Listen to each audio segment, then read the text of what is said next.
The rain hammered against the corrugated iron roof of the isolated hangar at RAF Tangmere like machine gun fire. It was 0430 hours on a November morning in 1942, and Flight Lieutenant James Ashford stood alone in the cold darkness, watching his breath form clouds in the frigid air. His Supermarine Spitfire MKV sat in front of him, its distinctive elliptical wings glistening under the single overhead lamp. But something was different about this aircraft.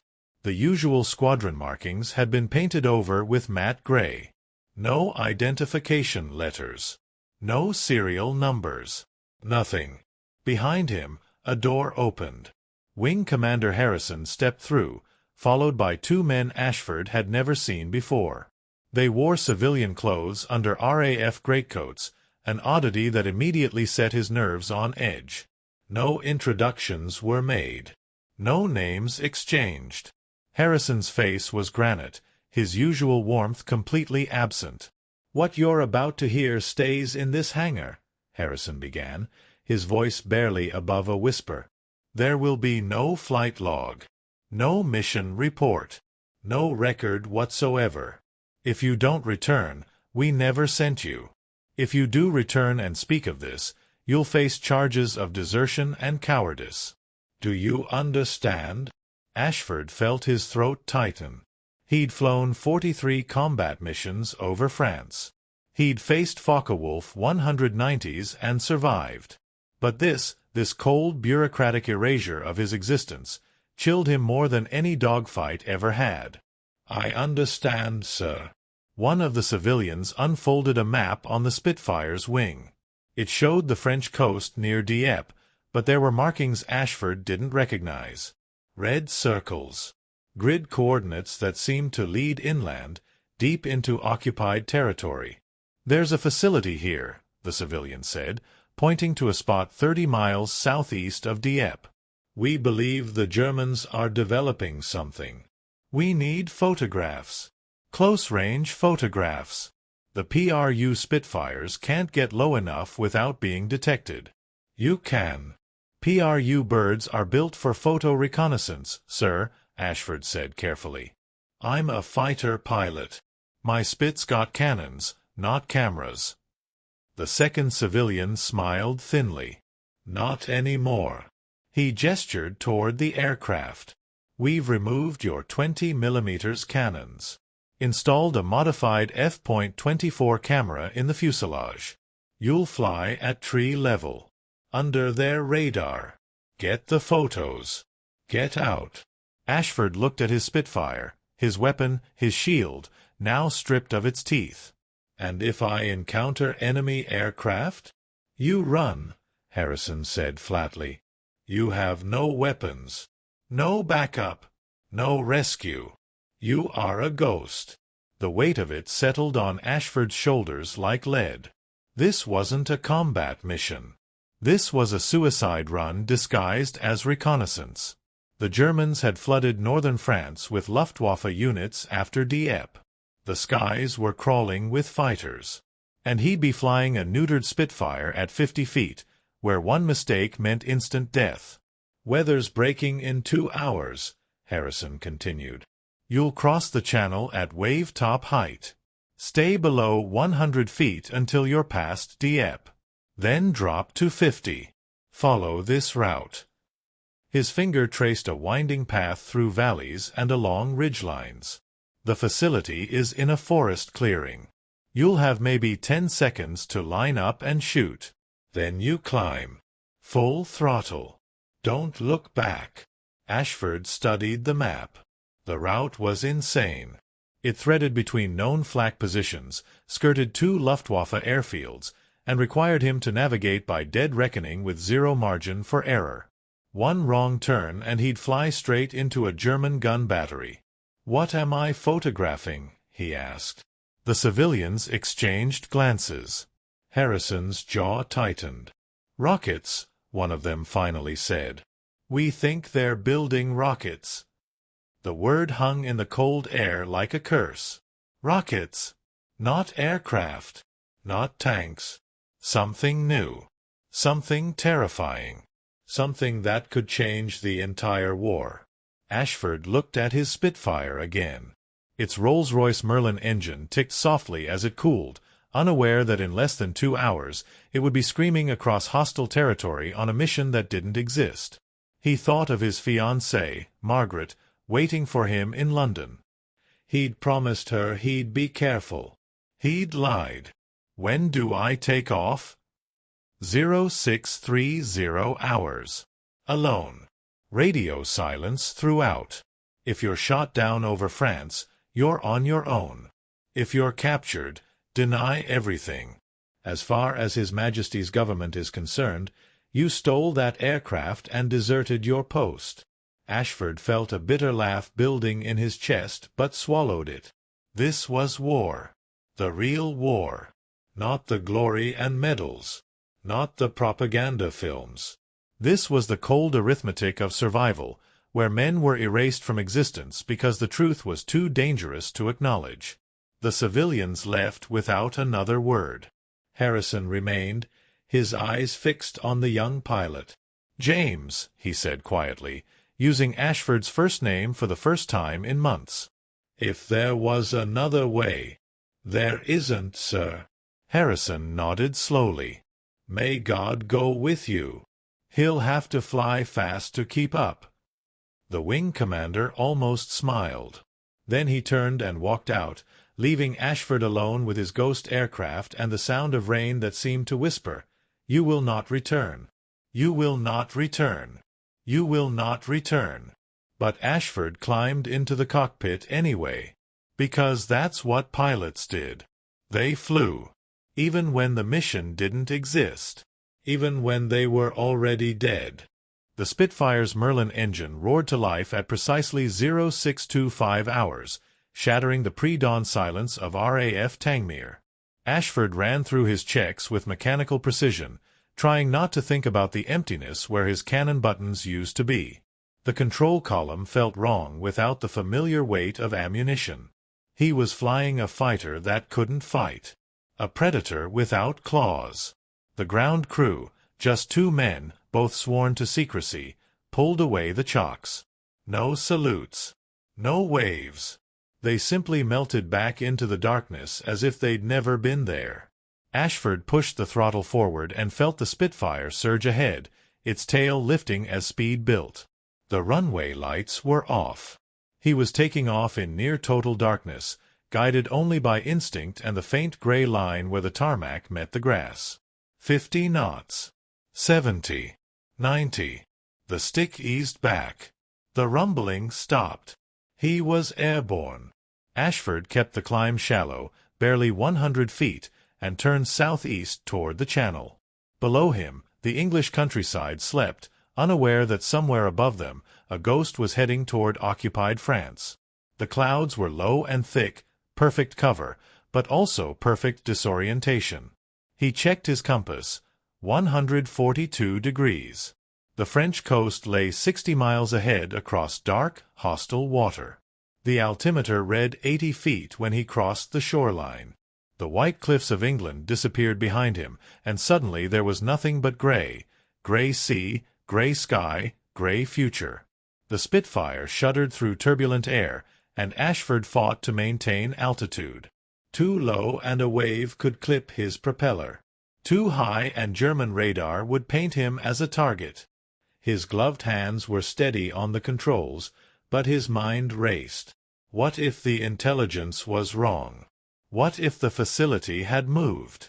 What if this was all a test, some elaborate scheme to root out traitors or test loyalty? No. Harrison wouldn't do that. Harrison was RAF through and through. But those civilians, who were they?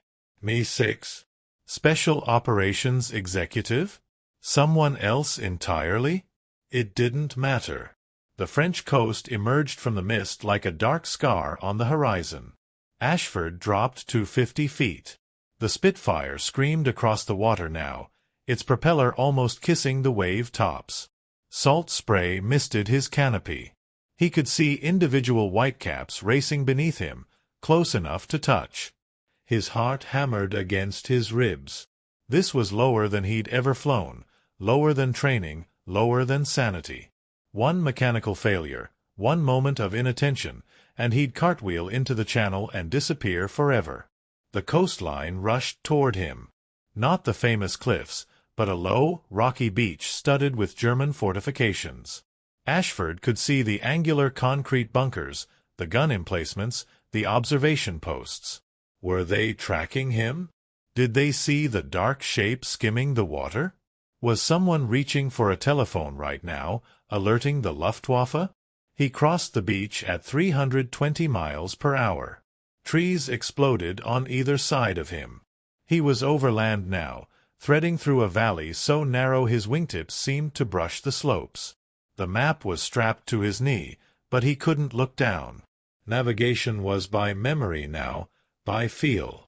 He'd memorized every turn, every landmark, every second of the route. Left at the river. Right at the destroyed church. Straight over the ridgeline with the 3 farms. The valley opened into farmland. Ashford pulled up slightly, 75 feet, and risked a glance at his watch. 6 minutes since the coast. He should be approaching the first checkpoint, a rail line running northeast. There. The glint of metal tracks flashed beneath him. He banked left, following them for exactly 30 seconds, then broke away toward a forest. And then he saw them. 2 Focke-Wulf 190s, climbing from an airfield he hadn't known was there. His blood turned to ice. The German fighters were 2,000 feet above him, their noses angled upward as they gained altitude. They hadn't seen him yet. His low approach and the gray paint scheme had worked. But in seconds, they'd level off and begin their patrol. And when they did, when they looked down, Ashford shoved the throttle to emergency power. The Merlin howled. The Spitfire leaped forward like a kicked horse, accelerating past 350 miles per hour. Trees became a green blur. He dropped to 30 feet, insanely low, suicidally low, and aimed for the thickest part of the forest. If he could just stay in their blind spot, if he could just make it to the next valley. Behind him, one of the Focke-Wulfs rolled and dove. They'd seen him. Ashford didn't think. He reacted. He threw the Spitfire into a hard right turn, banking so steeply his wingtip nearly touched a farmhouse roof. The G-force crushed him into his seat. His vision tunneled. He heard the distant rattle of machine gun fire. The Focke-Wulf was shooting blind, trying to lead his turn. Tracers streaked past his canopy, brilliant orange lines against the gray morning. He reversed, snapping left, then right again, jinking like a rabbit pursued by wolves. But these wolves had 1,700 horsepower engines and 4 20mm cannons. And he had nothing. No weapons. No chance. Just speed and desperation. The forest loomed ahead. Ashford aimed for the narrowest gap between trees he could find and plunged in. Branches exploded around him. Leaves and bark filled the air. The Spitfire's wings flexed and groaned. He was flying through the forest now, not over it, threading between trunks that could tear his aircraft apart if he miscalculated by even a foot. The Focke-Wulfs broke off. They couldn't follow. Too fast, too narrow, too insane. Ashford burst out the other side of the forest into open farmland. His hands were shaking. His breathing came in ragged gasps. But he was alive. He was still alive. The map showed 10 miles to the target. 10 miles of occupied France with the entire Luftwaffe now alert to his presence. Someone would be scrambling more fighters. Someone would be calling ahead to gun batteries. The element of surprise was gone. But the mission wasn't.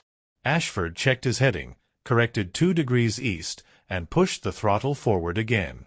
The Merlin screamed its defiance into the hostile sky. Ahead, somewhere in that tangle of forest and shadow, was the facility.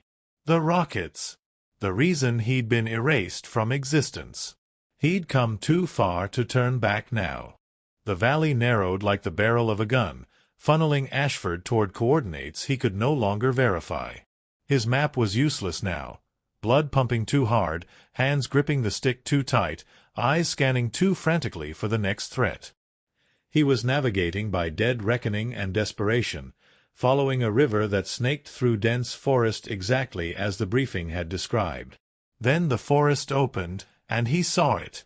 The facility sat in a clearing carved from ancient woods, a brutal geometric scar of concrete and steel that didn't belong in this landscape.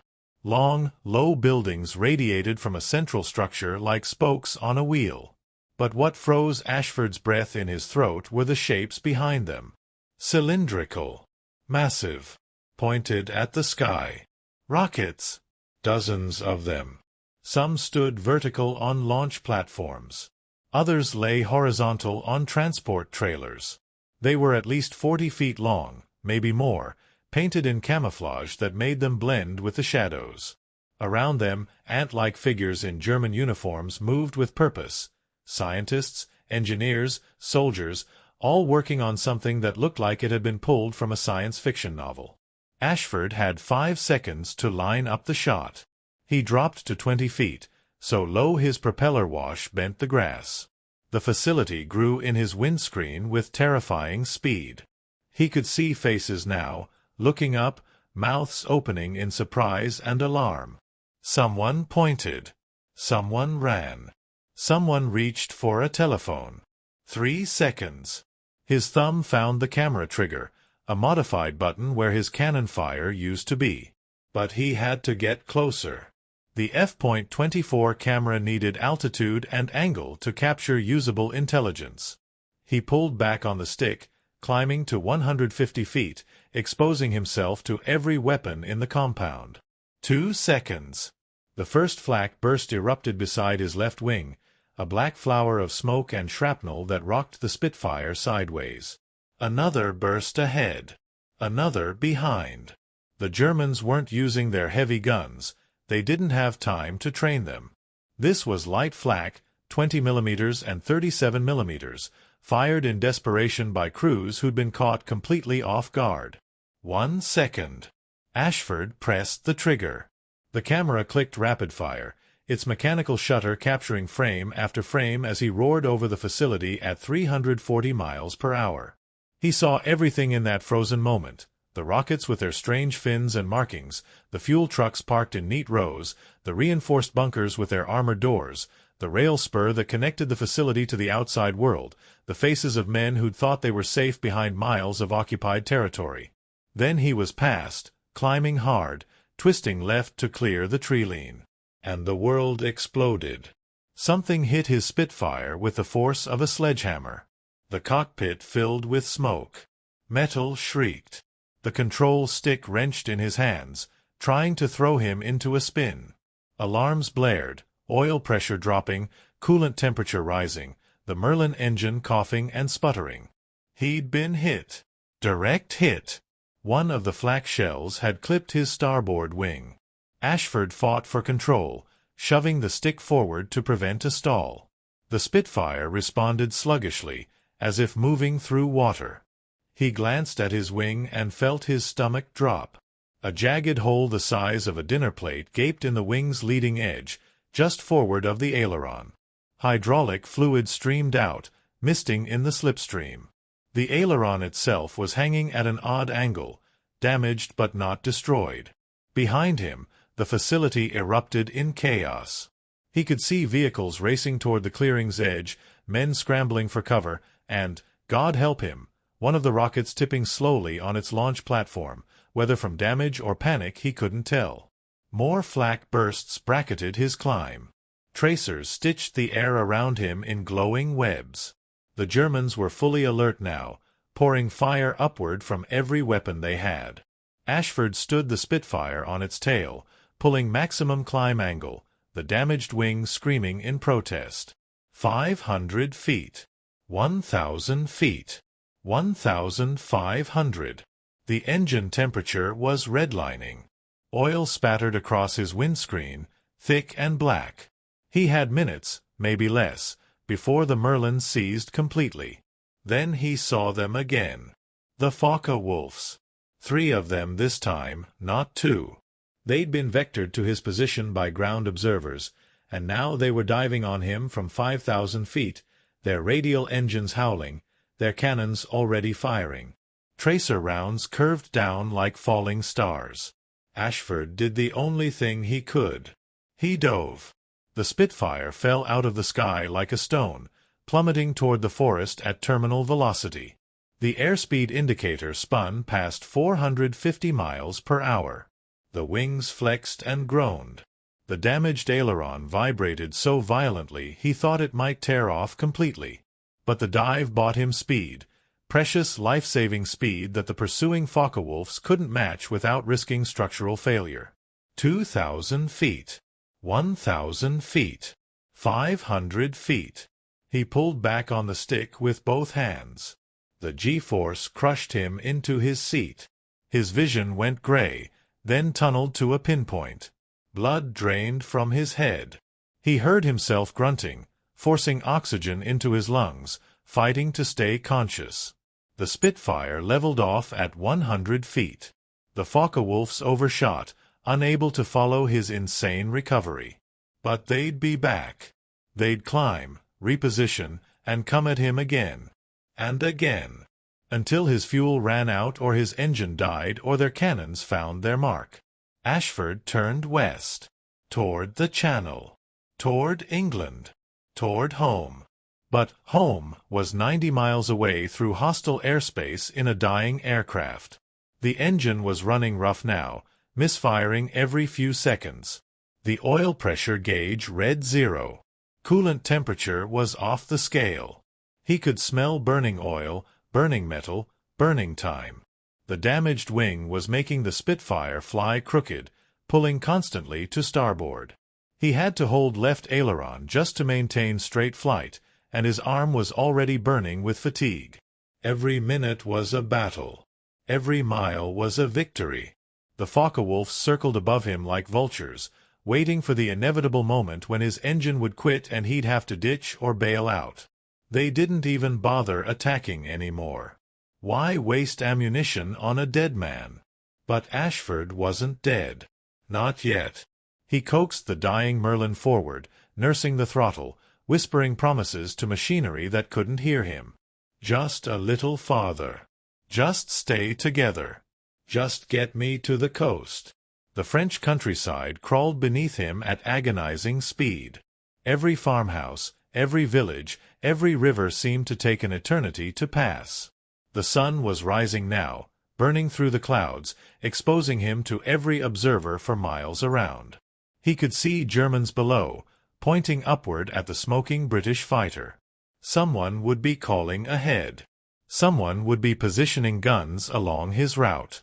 But he flew on. The Merlin coughed. Sputtered. The propeller slowed for one terrible second, then caught again. Black smoke poured from the exhaust stacks now, a dark banner announcing his presence to the world. And ahead, barely visible through the oil-smeared windscreen, Ashford saw the glint of water. The Channel. The French coastline came at Ashford like a closing door. He'd lost altitude steadily over the last 10 miles, unable to maintain height as the Merlin's power faded. He was down to 50 feet again, skimming over hedgerows and farmhouses, the Spitfire shuddering with each labored revolution of the damaged propeller. The Focke-Wulfs had finally broken off 5 miles back, either running low on fuel or deciding that finishing off a crippled Spitfire wasn't worth following over the Channel guns. But new threats emerged. Coastal flak batteries had been alerted. Ashford could see muzzle flashes blooming along the shoreline, 88mm guns firing at maximum depression, trying to swat him from the sky before he escaped. A shell burst directly ahead. He flew through the smoke and debris, feeling metal fragments ping against his fuselage. Another burst to his right, close enough to flip the Spitfire sideways. He corrected, overcorrected, corrected again. The damaged aileron was barely responding now. Each control input felt like wrestling with a living thing that wanted him dead. Then he was over water. The beach fell away. The guns fell silent behind him. And for one precious moment, Ashford felt something like hope. The Merlin chose that moment to die. The engine seized with a grinding shriek of metal on metal. The propeller froze. The sudden silence was deafening. No roar, no vibration, just the whistle of wind through the bullet holes and the creaking of damaged metal. The Spitfire was now a glider with the aerodynamic efficiency of a brick. Ashford was 12 miles from England. 12 miles of cold November water that would kill him in minutes if he ditched. He had no radio to call for rescue. No way to signal his position. He was still a ghost, still erased, still officially never there. He aimed the nose at the distant white line of the English cliffs and prayed.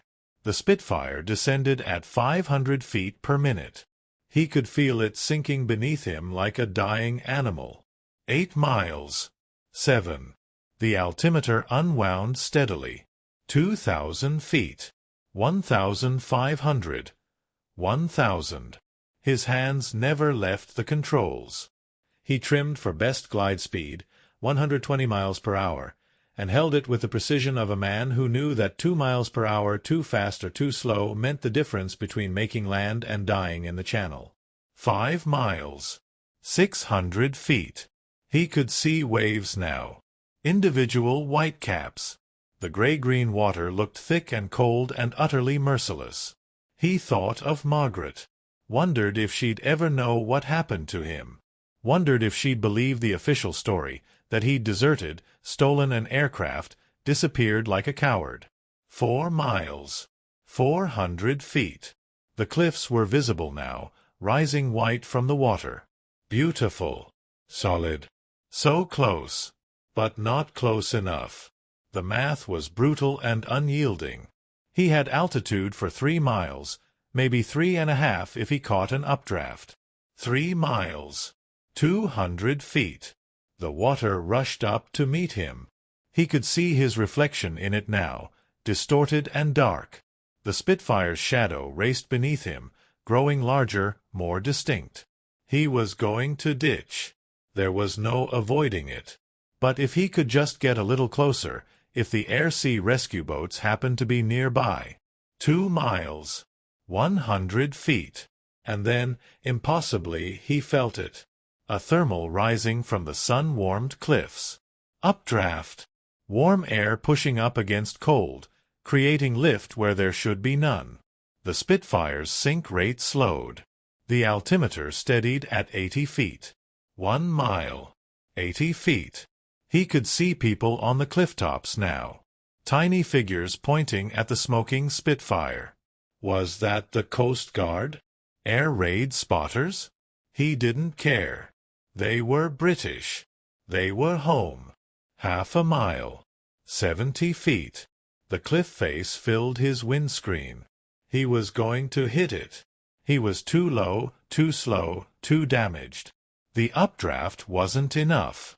After everything, the mission, the photographs, the gauntlet of fighters and flak, he was going to smash into England itself. Ashford hauled back on the stick with both hands. The Spitfire's nose pitched up. The damaged wing flexed and groaned. He felt something snap, a control cable, maybe, or a damaged spar finally giving way, but the aircraft obeyed one final time. The wheels cleared the cliff edge by 5 feet. He was over land. Over England. Over an open field that stretched away from the coast like a gift from God. No trees. No buildings. Just grass and mud and blessed, solid ground. The Spitfire settled onto the field with the grace of a falling anvil. The main gear hit first, collapsed immediately, sending the aircraft skidding forward on its belly. The propeller dug into soft earth and shattered. The damaged wing folded up and back. Metal shrieked. Something exploded in a shower of sparks. The battery, maybe, or hydraulic fluid igniting on hot metal. Ashford was thrown forward against his straps, then sideways as the Spitfire spun like a compass needle. The canopy spider-webbed but didn't shatter. His head cracked against the frame. Stars exploded in his vision. Then everything stopped. Silence. Absolute silence. No engine. No wind. No gunfire. just the tick of cooling metal and the distant cry of seagulls.